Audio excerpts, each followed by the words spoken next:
സലു കിച്ചണിലേക്ക് സ്വാഗതം. ഇന്നിപ്പോൾ എന്താ മോളുടെ വീട്ടുകാർ നമ്മളെ ഡിന്നറിനായിട്ട് ക്ഷണിച്ചിട്ടുണ്ട്. നമ്മളുടെ വീടിൻ്റെ തൊട്ടടുത്ത് തന്നെയുള്ള ഒരു റെസ്റ്റോറൻ്റ് ആണ്. അപ്പം അവിടെ ആകുമ്പം കുറച്ച് സ്വകാര്യത കിട്ടും, നല്ല ഒരു ആംബിയൻസ് ആണ്. അങ്ങനെ ഇപ്പം നമ്മളിതാ ഇപ്പം റെസ്റ്റോറൻറ്റിൽ എത്തിയിരിക്കുകയാണ്. നമ്മൾ എത്തിയപ്പോഴേ തന്നെ അവരും ദേ എത്തിയിട്ടുണ്ടായിരുന്നു. ശരിക്കും പറഞ്ഞാൽ ഇങ്ങനെ പുറത്തൊക്കെ പോയി ഒരു ലഞ്ചും ഡിന്നറും ഒക്കെ കഴിക്കുക എന്ന് പറഞ്ഞാൽ പ്രത്യേകിച്ച് നമ്മൾ നല്ല തിരക്കിനിടയിൽ ഇങ്ങനെയൊക്കെ ഉള്ള ചില നിമിഷങ്ങൾ നമുക്ക് നല്ല ഒരു സന്തോഷം കണ്ടെത്തും. അതാണ് വാസ്തവം. അപ്പൊ നമ്മൾ ചെന്ന് കുറച്ചു നേരം സംസാരിച്ചൊക്കെ ഇരുന്ന ശേഷം ഓർഡർ കൊടുക്കാനുള്ളതൊക്കെ ഓർഡർ കൊടുത്തു. അപ്പൊ അതിന്റെ ഇടയിലൊരു സംഭവം നടന്നു. മോന്റെ അടുത്ത് എന്തോ ഗിഫ്റ്റ് കൊടുക്കാനായിട്ട് പറയുമ്പോഴേക്കും മോനൊരു നാണോ ചമ്മലോ പോലൊക്കെ ഇരിക്കുകയാണ്. അവസാനം വാപ്പ തന്നെ സലുവിന് ഗിഫ്റ്റ് കൊടുത്തിരിക്കുകയാണ്. അപ്പൊ അതെന്താണെന്നുള്ളത് ഞാൻ വീട്ടിൽ ചെന്നിട്ട് കാണിച്ചു തരാം. അപ്പൊ അവനെന്തോ ഒരു നാണോ വിഷമൊക്കെ കൊണ്ട് ഇങ്ങനെ കുനിഞ്ഞിരിക്കുകയാണ് കേട്ടോ. കൊച്ചല്ലേ. ഒരു ഓർഡർ കൊടുത്ത സൂപ്പ് ഇതാ വന്നിരിക്കുകയാണ്. ഞാൻ എപ്പോഴും പറയത്തില്ലേ, നമ്മള് ഏത് റെസ്റ്റോറൻറ്റിൽ ചെന്ന് കഴിഞ്ഞാലും ഞാൻ ഫസ്റ്റ് എനിക്ക് വേണ്ടിയിട്ടാണെങ്കിൽ ഞാൻ ആദ്യം ഓർഡർ കൊടുക്കുന്നത് സൂപ്പ് തന്നെയാണ്. ഇപ്പൊ നിസാറിക്ക് സത്യം പറഞ്ഞ നിസാറിക്ക് സൂപ്പൊന്നും കുടിക്കാത്തത് കൊണ്ട് നിസാറിക്ക് അത് ഇപ്പൊ ഇവരൊക്കെ ഫോഴ്സ് ചെയ്യുന്നുണ്ടായിരുന്നു അത് ഒന്ന് ടേസ്റ്റ് ചെയ്ത് നോക്കാൻ. പക്ഷെ നിസാറിക്കാരുടെ സ്വഭാവം നിങ്ങൾക്ക് എല്ലാവർക്കും അറിയാലോ. നിസാറിക്ക് ഇനി ആര് വന്ന് പറഞ്ഞാലും ഒരു രക്ഷയില്ല.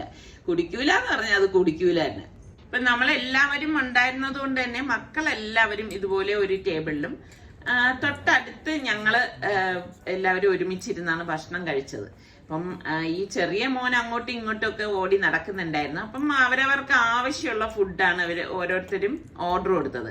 അതില് നമ്മളുടെ നിസാറിക്കയുടെ കാര്യം നിങ്ങൾക്ക് എല്ലാവർക്കും അറിയാലോ. ഇനി എന്തൊക്കെ ഇതെന്ന് പറഞ്ഞു കഴിഞ്ഞാൽ നിസാറിക്ക വളരെ കഴിക്കാൻ കമ്മിയായിട്ടുള്ള ഒരാളാണ്. എനിക്കൊന്ന് കൊണ്ടുപോകുന്നതിൽ ഏറ്റവും കുറവ് ഭക്ഷണം കഴിക്കുന്ന ഒരാള് നിസാറിക്ക തന്നെ ആയിരിക്കും. അപ്പൊ നിസാറിക്ക എപ്പോഴും നിങ്ങൾ എപ്പോഴും നമ്മളുടെ വീഡിയോയിൽ കാണും. ഇനി എന്തുണ്ടെങ്കിലും എടുക്കുന്ന എന്തായിരിക്കും എന്നറിയാലോ, ചപ്പാത്തി തന്നെയാണ്.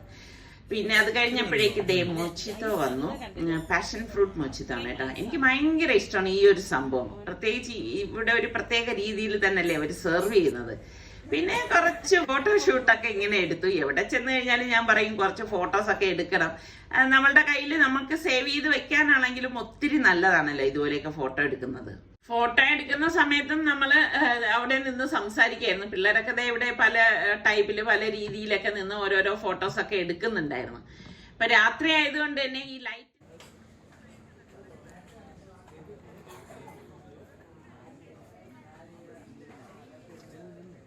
വളരെ ലേറ്റായി. അപ്പൊ അതുകൊണ്ട് തന്നെ പിള്ളേർക്കൊക്കെ അതൊക്കെ കഴിഞ്ഞ് കുറെ കഴിഞ്ഞപ്പോഴേക്ക് എല്ലാരും ഇങ്ങനെ ഉറക്കം വന്ന് ആ ഒരു മൂഡ് കാണുന്നുണ്ട്. അപ്പൊ പിന്നെ നമ്മള് വിചാരിച്ചു ഇനിയിപ്പം എന്തായാലും വീട്ടിലേക്ക് പോവാം. ഇനിയിപ്പോ രാവിലെയൊക്കെ എഴുന്നേറ്റ് ഓരോരോ ആവശ്യങ്ങളൊക്കെ ഉള്ളതല്ലേ.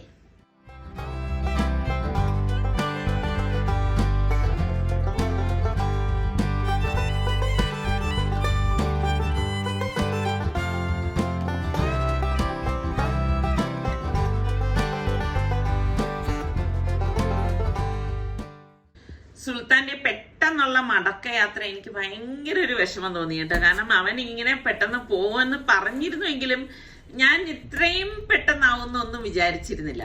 അങ്ങനെ നമ്മളുടെ സുൽത്താൻ പോവുകയാണ്. കല്യാണമൊക്കെ കൂടി അല്ലേ സുലു? അടിപൊളിയായിട്ട് തിരിച്ചു പോവാണ്. അപ്പൊ ഇൻഷാല്ലാ ഇനി നീ എന്ന് വരും?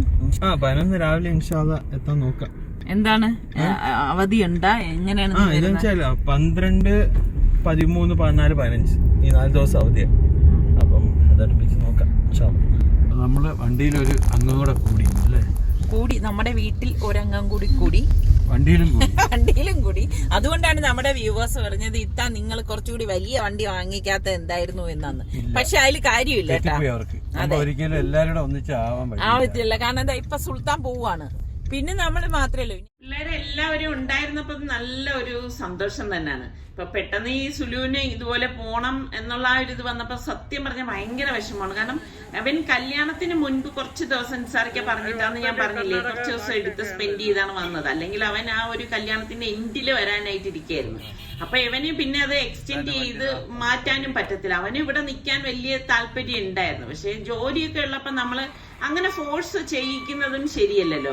അവനും അവൻ്റെതായ ഈ പറഞ്ഞ മാതിരി ഉത്തരവാദിത്തങ്ങളും കാര്യങ്ങളും ഒക്കെ ഉള്ളതല്ലേ. അങ്ങനെ ഇപ്പൊ നമ്മള് ബസ് സ്റ്റേഷനിൽ എത്തിയപ്പോഴേക്ക് കറക്റ്റ് ആയിട്ട് അവന് പോകാനുള്ള ബസ് വന്നിട്ടുണ്ടായിരുന്നു. സത്യം പറഞ്ഞ ഇതുപോലെ ലഗേജ് ഒക്കെ എടുത്ത് വെക്കുമ്പോ അതിനി എവിടെ പിള്ളേർ പോണെന്ന് പറഞ്ഞാൽ നമുക്കിത് കാണുമ്പോ ഒരു വിഷമം തന്നെയാണ്. അപ്പതാ ഇപ്പൊ ലഗേജ് ഒക്കെ എടുത്ത് വെക്കാണ്. അവനെപ്പോഴും ഈ ഒരു പെട്ടിയിൽ തന്നെ ആയിരിക്കും അവന്റെ സാധനങ്ങളൊക്കെ ഉള്ളത്. അപ്പൊ ഞാൻ പറഞ്ഞില്ലേ, അവന് ഇനിയിപ്പോ ഉടൻ വരുന്നത് കൊണ്ട് തന്നെ എല്ലാം അവൻ എടുത്തിട്ടില്ല. അപ്പൊ അതുകൊണ്ട് ഒരു പെട്ടി എന്തായാലും ഒഴിവാക്കി കിട്ടിയിട്ടുണ്ട്.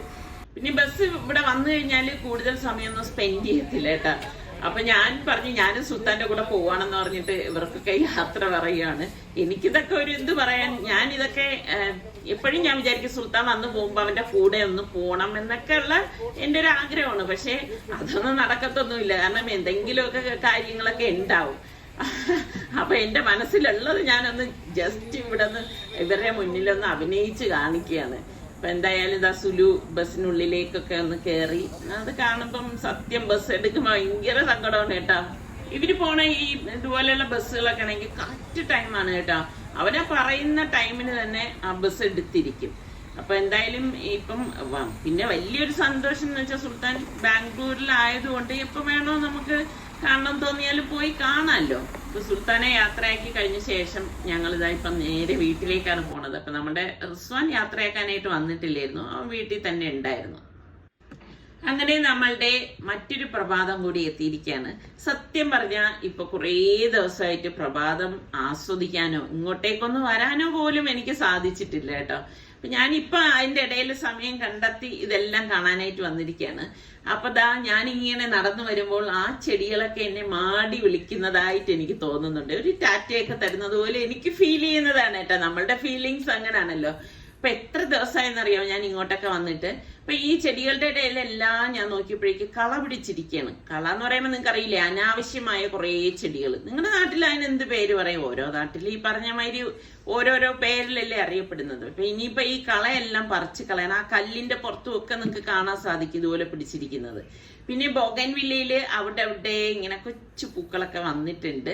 അത് കാണുമ്പോൾ തന്നെ ഒരു സന്തോഷമാണ് കേട്ടോ. ഇതിൽ കുറെ എനിക്ക് തോന്നുന്നു ഇടയ്ക്ക് കുറെ നന്നായിട്ട് പൂത്തു വരുന്നു. പിന്നെ ഇല എല്ലാം പൊഴിഞ്ഞു. ഇല പൊഴിഞ്ഞിട്ട് വീണ്ടും പൂക്കള്. ആ പൂക്കള് എന്നെ നോക്കി ഇങ്ങനെ ഈ പറഞ്ഞ മാതിരി പുഞ്ചിരിക്കുന്നത് പോലൊക്കെ എനിക്ക് ഫീൽ ചെയ്യും കേട്ടോ. ഇതൊക്കെ നമ്മളുടെ ഉള്ളിലുള്ള ഓരോരോ ഫീലിങ്സ്. ഇപ്പൊ നല്ല മഴയും തണുപ്പും അല്ലേ. അപ്പൊ നമ്മളിവിടെ ഹീറ്റർ വെച്ചിട്ടില്ലായിരുന്നു. ഞാനിവിടെ കുറച്ച് കാലം കൊണ്ട് ഇവിടെ പറയണുണ്ടായിരുന്നു. പക്ഷേ അപ്പം നിസാറിക്ക് ഒരു മൈൻഡില്ലേ. ഇപ്പം മോള് വന്നപ്പം ഹീറ്ററൊക്കെ ഇറക്കുമതി ചെയ്തിരിക്കുകയാണ്. അതൊന്നുമല്ല, അവൾ എവിടാണോ കുളിക്കാൻ പോണത് അവിടെയൊക്കെ സൗകര്യങ്ങൾ ചെയ്യാൻ വേണ്ടി 3 എണ്ണമാണ്.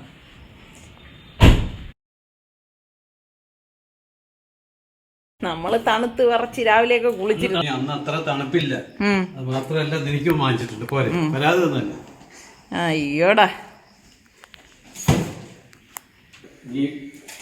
റിച്ചുവിന് മാത്രല്ല, റിച്ചുവിനും ഇല്ല, റിച്ചുവിനും ഇല്ല, കോമണിനും ഇല്ല. കൊച്ചുറുപ്പം കാലത്ത് തന്നെ നമ്മുടെ ബൈജുവിനെ വിളിച്ചു വരുത്തിയിരിക്കുകയാണ്. ഇല്ലേ ബൈജുവെ? മോക്ക് മോളെ തണുപ്പിൽ കുളിപ്പിക്കില്ലാന്ന് ചട്ട കെട്ടിയിട്ട് നമ്മളുടെ ഹീറ്റർ എല്ലാം ബൈജു 3 ബാത്റൂമിലത്തേക്കും വേണ്ടി ഫിക്സ് ചെയ്യാനുള്ള തയ്യാറെടുപ്പിലാണ്. നമ്മൾ ഈ കുടുംബ ഡോക്ടർ എന്നൊക്കെ പറയത്തില്ലേ, അതുപോലെയുള്ള നമ്മളുടെ കുടുംബ ടെക്നീഷ്യനാണ് ബൈജു. കാരണം നമ്മൾ എപ്പം എന്തെങ്കിലും ഇതുപോലുള്ള ആവശ്യങ്ങൾ വിളിച്ചു പറഞ്ഞാലും എന്ത് തിരക്കിനിടയിലും അതൊക്കെ മാറ്റി വെച്ച് നമ്മളുടെ ഇവിടെ വന്ന് ഇതുപോലെ ഫിക്സ് ചെയ്യാനൊക്കെ ഒത്തിരി സഹായിക്കുന്ന ഒരാളാണ് കേട്ടോ. അപ്പൊ ഒരു ബാത്റൂമിലേക്ക് ഹീറ്റർ വെച്ചു. അപ്പൊ ചൂട് വരുന്നു എന്നൊക്കെ ബൈജു ഒന്ന് നോക്കാണ്. ഇത് ഫിക്സ് ചെയ്ത് എനിക്കൊന്ന് 2 മിനിറ്റ് എങ്ങാണ്ട് കഴിഞ്ഞ് കഴിയുമ്പോഴേ നമുക്കിത് അറിയത്തുള്ളൂ. അപ്പൊ നമ്മൾക്ക് ഇതുവരെ ഇതിന്റെ ഒന്നും ആവശ്യം വന്നിട്ടില്ല. നമുക്ക് ഈ ആവശ്യം വരുമ്പോഴല്ലേ നമ്മൾ ഇങ്ങനെയുള്ള കാര്യങ്ങളൊക്കെ ചെയ്യത്തുള്ളൂ. അപ്പൊ നമ്മൾ ഈ പറഞ്ഞ മാതിരി പിള്ളേരുടെ അവർക്കൊരു യാതൊരു രീതിയിലുള്ള ബുദ്ധിമുട്ടുകളും വരരുതെന്നുള്ള രീതിയിലാണ് ഇവിടെ നമ്മൾ ഓരോ കാര്യങ്ങളും ചെയ്യുന്നത്. നമ്മളൊക്കെ എന്തിനാണ് നമ്മൾ ജീവിക്കുന്നത്? നമ്മളെല്ലാവരും മക്കളെ സന്തോഷം ആണ് നമ്മളുടെയൊക്കെ സന്തോഷം. അപ്പൊ മക്കൾക്ക് വേണ്ട കാര്യങ്ങള് നമ്മൾ അറിഞ്ഞും കണ്ടും ചെയ്യുക. അത് തന്നെയാണ് ഇപ്പൊ നമ്മൾ ഞാൻ നിസാറിക്കായും ചിന്തിച്ച് ഓരോ കാര്യങ്ങൾ ചെയ്യുന്നത്. അതൊക്കെ കഴിഞ്ഞ് ഉച്ചയ്ക്ക് ഇപ്പൊ നമ്മൾ പുറത്തേക്ക് ഇറങ്ങാണ്. 1-2 കാര്യങ്ങളൊക്കെ ഉണ്ട്. അപ്പൊ നമ്മുടെ കല്യാണമൊക്കെ കഴിഞ്ഞിട്ട് നമ്മൾ ഈ മാരേജ് രജിസ്റ്റർ ചെയ്യണമല്ലോ, അപ്പൊ അത് ചെയ്തിട്ടില്ല. അപ്പൊ ഇനിയിപ്പൊ കല്യാണ മണ്ഡപത്തിൽ പോയി നല്ല തമാശേട്ടാ. അപ്പം മണ്ഡപത്തിൽ പോയി അത് പെണ്ണും ചെറുക്കനും വേണം അല്ലേ? അവിടെ പോയി രണ്ടുപേരും ഒപ്പിട്ട് കൊടുത്ത് പേപ്പർ വാങ്ങിച്ചോണ്ട് പോയി. നമ്മളെ കഴക്കൂട്ടത്താണ് രജിസ്ട്രേഷൻ ഓഫീസ്. അപ്പൊ അവിടെ പോയി രജിസ്റ്റർ ചെയ്യണം. അപ്പൊ രണ്ടുപേരും പോകണം, രണ്ട് സാക്ഷികളും പോകണം. സാക്ഷികൾ നമ്മളാണ്. ഇനി അവിടെ പോകുമ്പോൾ സാക്ഷികളാവോ ഇല്ലെന്നുള്ള നമുക്ക് അറിഞ്ഞു. പാരന്റ്സിനെ ഇനി സാക്ഷികളായി അംഗീകരിക്കോ ഇല്ലയോ എന്നുള്ളതൊന്നും നമുക്കറിയത്തില്ല. എന്തായാലും പോയി നോക്കാം. ഞങ്ങള് 4 പേരും കൂടിയിട്ടാണ് പോണത്. അപ്പൊ റിസ്വാൻ ഇതിനൊന്നും വരത്തില്ല കേട്ടോ. അപ്പൊ പകല് നമ്മൾ ഇങ്ങനെ പോകുമ്പോ എന്ത് രസമാണെന്നറിയോ. ശരിക്കും പറഞ്ഞാൽ നമ്മളുടെ സ്ഥലങ്ങളൊക്കെ ആസ്വദിക്കണമെങ്കിൽ ഇതുപോലെ പകല് തന്നെ പോണം. ഇങ്ങനെ പകല് നമ്മൾ ഇതുപോലെ യാത്ര ചെയ്യുമ്പോഴാണ് ഇത്രയും നല്ല സുന്ദരമായ സ്ഥലങ്ങൾ നമ്മുടെ നാട്ടിലും ഉണ്ടോ എന്നൊക്കെ നമ്മൾ ചിന്തിക്കണത്. എന്തായാലും നല്ല രസം ഉണ്ടായിരുന്നു ഇങ്ങനെ ഒരു യാത്ര.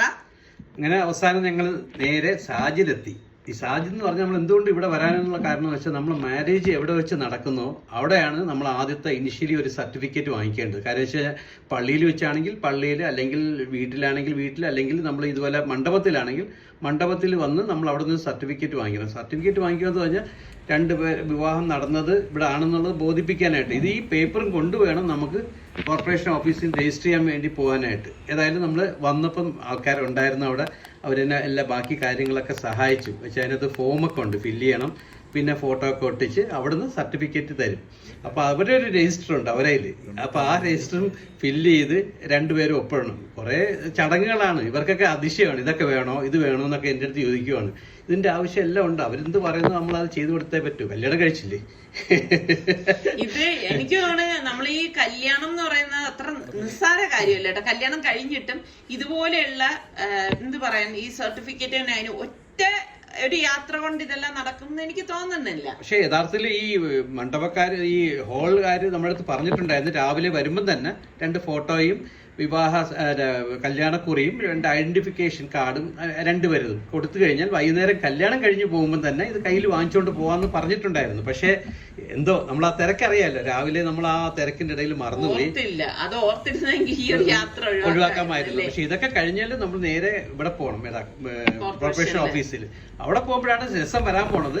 നമ്മൾ 2 പേരാണ് സാക്ഷി. പക്ഷെ യഥാർത്ഥത്തിൽ അതല്ല. നമ്മൾ അവിടെ അന്വേഷിച്ചും പറഞ്ഞത് 2 ബ്ലഡ് റിലേഷൻ അല്ലാത്ത 2 സാക്ഷികളാണ് വേണ്ടത്. എന്താണെന്ന് എനിക്ക് അറിഞ്ഞു. ആരായാലും മതി. പക്ഷെ അവരെ ID പ്രൂഫും അവരെ അറ്റസ്റ്റ് ചെയ്ത ഒരു ID പ്രൂഫ് അറ്റസ്റ്റ് ചെയ്തതും പിന്നെ അവരെ ഫോട്ടോയും വേണം. ഇത്രയും പറഞ്ഞിട്ടുണ്ട്. അവർ ഒപ്പും ആ ഫോമിൽ.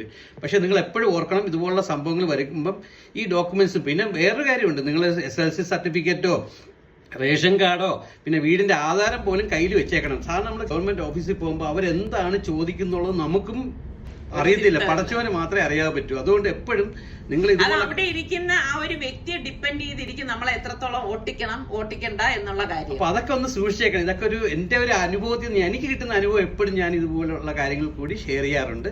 അപ്പൊ ഇതൊക്കെ തന്നെ ഇന്നത്തെ വിശേഷങ്ങള്. അപ്പോ ഇന്നത്തെ ഈ എപ്പിസോഡ് നിങ്ങൾക്ക് എല്ലാവർക്കും ഇഷ്ടമായെന്ന് വിശ്വസിക്കുന്നു. അപ്പൊ ഇനി നമുക്ക് അടുത്ത നല്ല എപ്പിസോഡുമായി വരുന്നത് വരെ എല്ലാവർക്കും ബൈ.